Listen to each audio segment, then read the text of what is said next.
Welcome to this webinar on detection and treatment of anxiety and depression in older people. I have a couple of colleagues with me, so I wonder if I could ask you to introduce yourselves, please. Hello, my name is Nadia Llanwarne. I'm a GP in Birmingham and I'm a fellow for older people's mental health with the RCGP. Hiya, my name is Charlotte Lynch and I'm Health and Social Care Policy Manager at HCGP, and here today to talk to you a little bit more about the insights that we've got from older people about mental health. And thank you very much for joining today. We know that older people's mental health is important. We know that it's a crucial part of the long-term plan. And so the purpose of the webinar today is to talk about some of the practical aspects in primary care about detection and treatment of anxiety and depression in older people. You can see from this slide a couple of reports that have come out recently. The Royal College of Psychiatrists, Suffering in Silence, and Age UK's own report, Hidden in Plain Sight, which were extremely helpful at raising awareness of the issue of older people. We know that older people are about a quarter of the adult population, and you can see from this slide some of the challenges about the under-recognition and under-treatment of mental health problems in older people. There are issues of access to services, including talking therapy. We know that some older people themselves, perhaps because of stigma, are reluctant to seek help. And we know the challenges that there are in primary care about the 10-minute consultation, and also the presentation of emotional illnesses in older people can often come across as having a physical symptom. So I'm going to pass on now, if I may, to Nadia, who's going to take us through how primary care can help. Okay, so what can we do in primary care to tackle some of these challenges? Well, we're in a very good position in primary care to address this, because 90% of older people see their GP at least once a year, so these older people are having contact with primary care services, and 90% of mental health problems are managed in primary care. So in fact, primary care professionals are well versed in detection and treatment of mental health problems. I'm going to introduce at this stage the Mental Health in Older People Practice Primer, which is a useful document which was produced by NHS England in conjunction with the RCGP, the RC Psych, and the British Geriatric Society. And most of what we're covering today is contained in this document. It is accessible online. Is that right, Alistair? It is. Just do a search of the NHS England website. You'll find it there. So, so what I'm talking about is covered in this and more. We're going to focus today on depression and anxiety because we know that depression is the most common mental health problem in older people. And we are also talking about anxiety because both depression and anxiety are often presenting together. Anxiety symptoms may mask depression and vice versa. So we're hoping that by the end of this webinar, we'll feel able to recognise the current challenges in detection and management of older adult mental health problems, feel more confident identifying signs of depression in this population, and feel more confident in treatment approaches for these patients. We're going to introduce Mrs. Smith at this stage, and hopefully her story will help us with our learning. So Mrs. Smith has been called in by her GP to review her medication. She attends with her daughter. She takes 7 different tablets for her blood pressure, heart disease, underactive thyroid, osteoporosis, and 2 inhalers for her COPD. She's 84 and is the main carer for her husband who has Parkinson's disease. Her daughter visits weekly and helps with shopping. Her daughter reports she has noticed her mum is quieter these days and her clothes are looking loose. Mrs. Smith was discharged from hospital 3 weeks ago for a chest infection, and she's taken some time to regain her strength. So, first, thinking about patients presenting in primary care and being alert to the possible presence of mental health problems such as depression. We know that multimorbidity is the norm in general practice, and many older people will be visiting their GP for physical health reviews. We know that patients with several long-term conditions are 7 times more likely to suffer from anxiety and depression, yet they may not necessarily voluntarily disclose symptoms of depression, and instead physical symptoms may dominate. So if things don't feel quite right, or you're facing challenges in the management of chronic disease in older people, it is important to think about possible underlying depression. We think about the risk factors. I find this ABCD format quite useful in remembering them. So loneliness is a real problem in older people. We know that 3.6 million of people over the age of 65 rely on television as their main form of company. We know also that having a caring role is a risk factor for mental health problems. Carers in particular, the 8 out of 10 surveyed reported loneliness as a result of looking after a loved one. I've already touched on multimorbidity. And Alistair, were you going to say something about general reaction? Yes, I think, Nadia, that's a very good point. And if we go back to Mrs. Smith, we can see that some of the features that Mrs. Smith had about being a carer, having conditions and taking medicines are important. I think in general reaction, what I was trying to get across is that colleagues in primary care, GPs, practice nurses, know patients really well.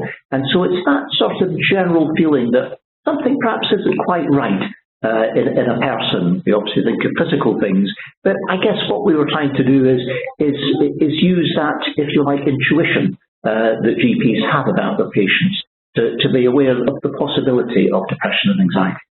Thank you, that's very helpful. So, should we be screening patients for depression? Well, the subject of screening says strong feelings amongst GPs, and much has been written on screening for depression in primary care. So screening the whole population is not justified. However, targeted screening of high groups, such as old people with the risk factors that we've described, may well be legitimate, because we know that these patients are at high risk and may not otherwise disclose or volunteer symptoms. So these are the questions that are familiar to GPs. That in the past month, have you been troubled by feeling down, depressed or hopeless? Have you experienced little interest or pleasure in doing things? And I think, Nadia, the thing here is about grandchildren. In my experience, older people who have grandchildren and don't enjoy them, don't enjoy their company, don't enjoy visits, are often quite severely depressed. So I kind of use that as if you like, a bit of a marker for me as to the severity of depression. It's not for everyone. Not everyone has grandchildren. But for me, sometimes, I guess it's part of that general reaction that I mentioned earlier. So how do symptoms differ in older people? Well, we're familiar with the usual symptoms of depression, the core symptoms, psychological symptoms, but biological symptoms and physical symptoms are really important in older people because we know that somatization and anxiety surrounding physical health problems may be the first manifestation of depression in older people. And of course, we'll come back to memory problems as well, which can be a manifestation of depression in older people. So one important thing to think about in evaluating an older person with a mental health problem is to consider whether the episode that the patient is currently experiencing is a relapse of a long-standing condition or whether we're dealing with the first presentation of a new depression. We know that depression usually runs a relapsing and remitting course. And so if the current episode seems mild in form but there's a significant past history, then we may well decide to offer pharmacological treatment. So the answer to this question is really going to impact on our choice of treatment. I wanted to mention the geriatric depression scale. So it's well validated in a community and secondary care setting for older people. It does take quite some time to complete, and so this is a 15-item scale. Originally it was a 13-item scale, and it has been reduced down to a 4-item scale. So that is one option that can be used. And this slide really kind of helps to put into perspective, Nadia, just the whole picture of depression. And this is a summary slide looking at some of the risk factors that you've described, some of the screening questions, and some of the assessments. As you say, the 4-item geriatric depression scale is often extremely helpful. This slide goes on to some of the treatments, but we're going to come on and talk about the treatments in a few minutes.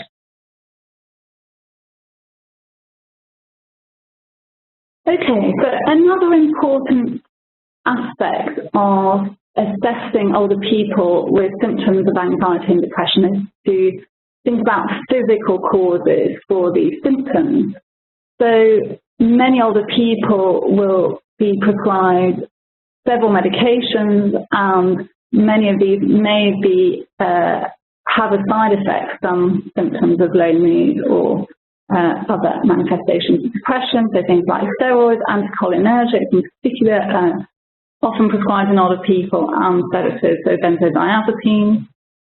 Remembering to ask about alcohol intake, so we know that alcohol intake is declining in most age groups. However, older people are at high risk of drinking, so important to talk about that.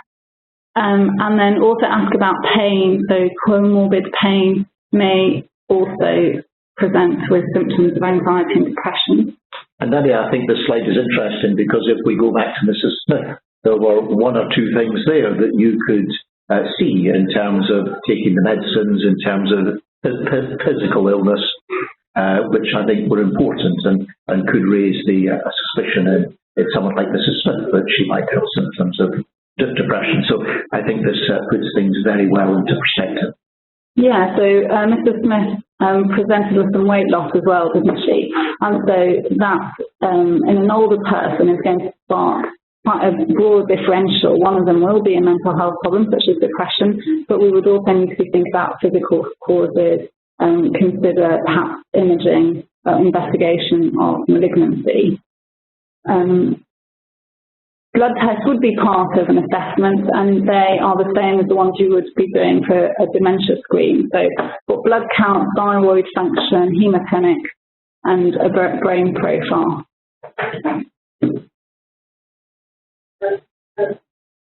I think one of the things that we find is how to distinguish between depression and dementia. This is often something that is something that a specialist advice can sometimes be helpful from an old age psychiatrist or a community psychiatric nurse. And this slide summarises some of the main issues, I think, in terms of depression. I think key for me is seeing how things started and when they started. And one of the things that were often described in terms of depression, we used to call it pseudo-dementia, because that was symptoms presenting as a dementia, but not due to a dementia, is the answer don't know.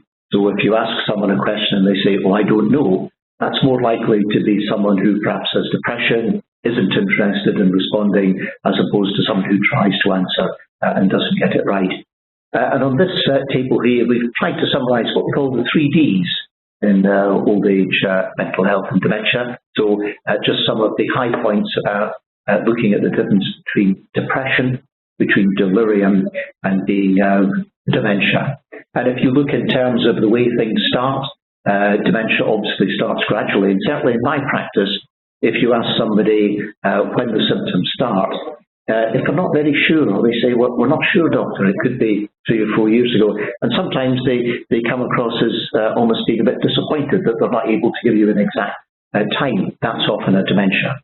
Delirium starts abruptly.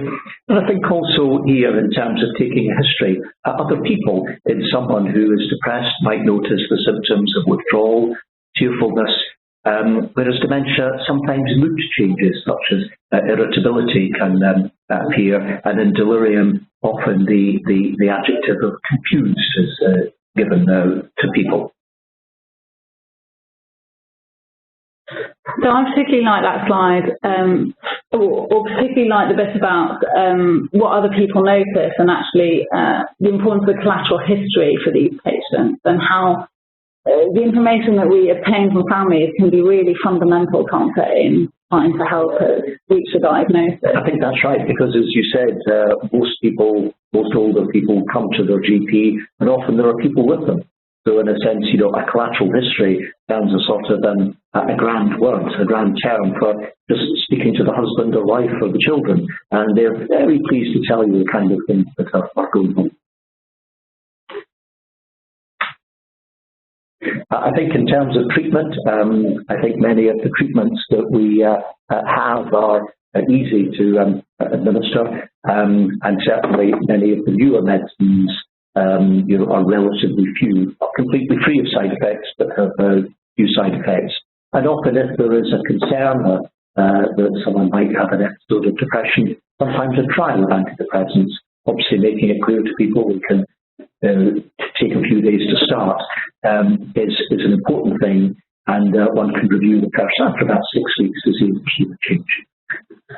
So it would be acceptable for a GP who wasn't sure to trial a course of antidepressants prior to involving secondary care? Would you yes, say? Absolutely. Thank you. So let's talk now about self-harm in older adults. It's often something we don't think about relating to older people. There's a lot of talk about self-harm in younger patients. But there's a lot of research in the last few years that have shown that self-harm is associated with suicide in older people. And we know that 20% of suicides occur in older people. And the most common form of suicide is overdose of prescribed medication. So given that older people are prescribed so much medication, we need to be really cautious and make sure that we're aware of the toxicity in overdose of medication we prescribe to older people who may be at risk of self-harm. A recent study shows that 10% of older adults who do self-harm were prescribed a tricyclic antidepressant. So this is really just a reminder to be aware of the toxicity of prescribed medication.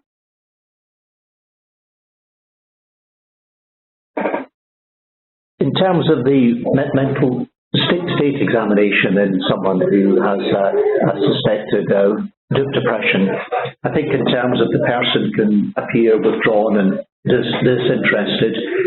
If someone has kind of an episode of formal thought disorder, that's when it's quite difficult to follow what they're saying. You might think of other causes such as organic causes, things like overvalued ideas, or as we call it, a bee in your bonnet, in terms of something that is concerning someone that's important. A general question I sometimes ask for, see if there are any psychotic ideas, is does your imagination ever play tricks on you? And often when you get the answer, not really, that suggests there's something there and you can probe a bit more. I think in terms of the mental state, that lack of enjoyment that sometimes come across is when someone is talking is important. Okay, so moving on to management now. So NICE advocates a stepped care approach to the management of depression, and this applies to older people as well. So this means that we opt for the least invasive intervention targeted to the severity of the illness. So in mild or transient cases, active listening and watchful waiting and practical support offered by the GP will be sufficient. But we know that social prescribing is gaining in popularity, and that primary care networks are now having access to social prescribers or community navigators, and they can play a really important role in the management of depression in older people. So asking about loneliness and trying to find strategies for managing this loneliness is a really important component of managing depression in older people. Moving on to psychological therapy, so we know that they are underused in older adults and that there are many access barriers relating to that, and Charlotte's going to talk about that later. And finally, touching on prescribing, so the main rule is start low, go slow. Sertraline is the SSRI of choice in older people. Mirtazapine is second line if there are sleep or appetite issues. And just to be aware of side effects more common in older people and patients with polypharmacy and frailty. So low sodium can be a problem, and so this does need monitoring. There's increased risk of GI bleeds, and so you may want to consider co-prescription of a PPI, and then the usual side effects associated with SSRI. The evidence around falls and the use of SSRIs is mixed. So in terms of just to wind up the section, the kind of times that you might think of a referral if there's a concern about psychotic symptoms, if there are concerns about someone who might have an issue about mental capacity or safeguarding, or even if there's an issue about applying the Mental Health Act in someone who's severely depressed. I think that would be important. When GP has tried the 6 weeks to see if there have been any particular change. If there's no change, that would be a reason to refer. And if there's a suspicion or diagnostic difficulty about dementia, I think that would be another time that the GP might consider a referral for some specialist advice from an old age psychiatrist or a community psychiatric nurse. So in summary, mental health problems do not disappear with old age, and depression is not an inevitable part of ageing. So I suppose a call to be alert to mental health problems in older people with frailty and multimorbidity, that treatment is effective for older people and there's different treatment modalities that exist. Being aware of toxicity of the medication we do use in older people, because self-harm does exist and is a risk factor for suicide. Ask about alcohol and about caring responsibilities, and think about the social support, social prescribing, and what families can help. Great, Nadia, thank you very much indeed. So we'll move on if we may. Charlotte, you're going to talk about Age UK's work on older people's mental health. Yeah, thank you, Alistair and Nadia. So, as Alistair just said, I am here today to talk a little bit about what we're doing at Age UK and to delve a little bit deeper into the issues that older people are not always being referred to talking therapy, which has already been touched on. So, at Age UK, we are concerned that older people aren't accessing the support that they need for their mental health. We've done some research to understand and get some insights on why this might be. We've been speaking to older people and health professionals, and I'll touch quickly now on what we've been hearing from older people. So the older people that we've been speaking to have told us that for them, mental health is often seen as less important as their physical health. If they have a 10-minute appointment with a GP, they're much more likely to go and talk about any physical symptoms that they've got, rather than how they're feeling and their well-being. And we know this is quite problematic because of the close relationship between mental and physical health. And obviously we know that often mental health can present with physical symptoms. There's also a sense amongst many older people that feeling down is inevitable as you age. When older people face challenges that are quite common in later life, such as bereavement or poorer health, they might feel, well, obviously I'm going to feel down about this. And we're really keen to emphasise that just because older life can present difficulties, it doesn't mean you have to cope with that on your own and that there's support available. There's also a real lack of understanding amongst older people about the symptoms of mental health. They might not recognise that the way they're feeling means they might need a little bit more help. And they also often don't know about what help is out there. They might be feeling down quite often, but they'll think, well, there's nothing I can do about this. I've just got to ride it out and hope that I get better in time. But we obviously know there is support that's available. We've also heard that there can be reluctance from older people to ask for help. We know that there's stigma in all of society about mental health problems, but that can be more prevalent amongst older people who have lived through a period of time when it was especially stigmatised. And they're often quite worried about asking for help in case they're perceived as crazy or somehow abnormal. But there is a positive side to the research that we've been doing. We found that when older people do ask for help, it's their GPs that they're most likely to turn to. There's a real opportunity for health professionals to be making a difference in this area. And when we actually explain the concept of talking therapy to older people, they think it's a really positive idea and something that they would be keen to be involved in. So we've also been speaking to GPs about their experiences of older people with mental health. And just as we know that all older people are different, we know that health professionals come at this from different angles too. But some of the main challenges that we heard from talking to GPs, I'll talk about briefly now. A lot of the GPs we've spoken to have echoed the same views as older people around mental health being seen as an inevitable part of ageing. The same ideas that obviously if you're going through quite a difficult time, it's very normal to feel down about that. But this sense of it being inevitable can also lead to a sense and perception that there's nothing that can be done about it. So we're really keen to highlight that all the evidence shows that older people are just as able to recover from a mental health condition as any other age group. There's also a real perception that older people don't like discussing their mental health. The GPs that we spoke to sometimes said that they didn't want to make the older patient feel uncomfortable. They were worried that if they started talking about mental health, it might jeopardise their relationship in some way. But actually the older people that we've spoken to said that they want to talk about it, but also don't know how to start the conversation. So we're finding ourselves in a situation where everyone wants to start discussing it, but nobody knows how to start. We really want to emphasise that talking about it isn't going to make things worse, and if you're worried about your patient, you should definitely start that conversation. We also heard a belief that other people might be in a better position to talk about mental health with older people. So, for example, some of the GPs we spoke to said that nurses in the community might be spending more time with that older person, so might be in a better place. But as I've already mentioned, I'm really keen to emphasise, the older people we've spoken to said that the person they're most comfortable discussing this with is their GP. And the nurses that we've spoken to as well have said that they would signpost back to their GP. So it's really important that GPs are taking that first step.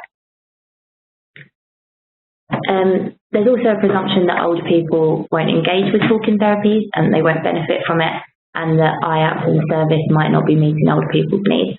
And we completely recognise that there are some challenges with the IAPT service, particularly around accessibility of the service and some of the elements of the service being online.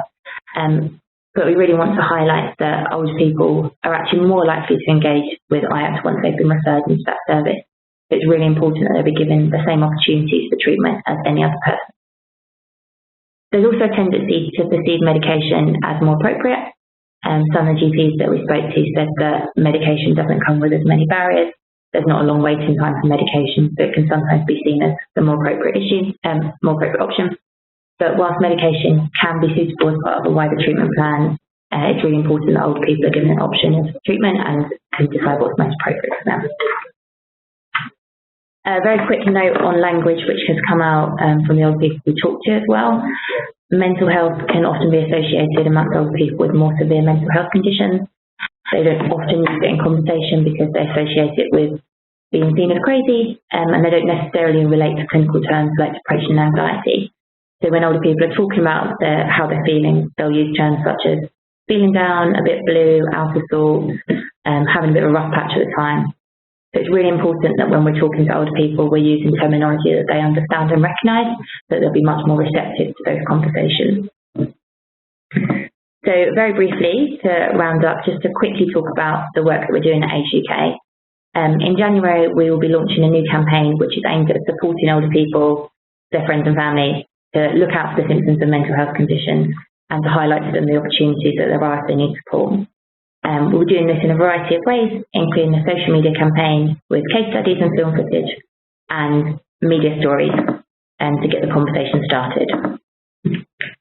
We're also working with experts in older people with mental health, academics, older people psychiatrists, to update the IAPT Positive Practice Guide, which is a guide laying out best practice and how to make IAPT more accessible to older people and help it to meet their needs. And this is aimed at practitioners, commissioners of services and GPs. And we'll be looking to be submitting this to NHS England shortly, so look out for that as well. And that's all from me. Charlotte, thank you very much indeed. I think that's a great run-through. Just be clear of the timings, that's January 2020. We'll certainly keep update in terms of the Age UK website and the NHS England website. I think that's been a fantastic run-through, Nadia and Charlotte. Thank you very much indeed for these great insights. And I think what it has done, hopefully, is to alert colleagues in primary care, GPs, nurses, pharmacists, collegists, social workers, everybody, of the importance of mental health issues in older people. I think that's a great run-through. To the audience, thank you very much for listening. There's lots of resources and references available on the website. So thank you very much indeed. Thank you.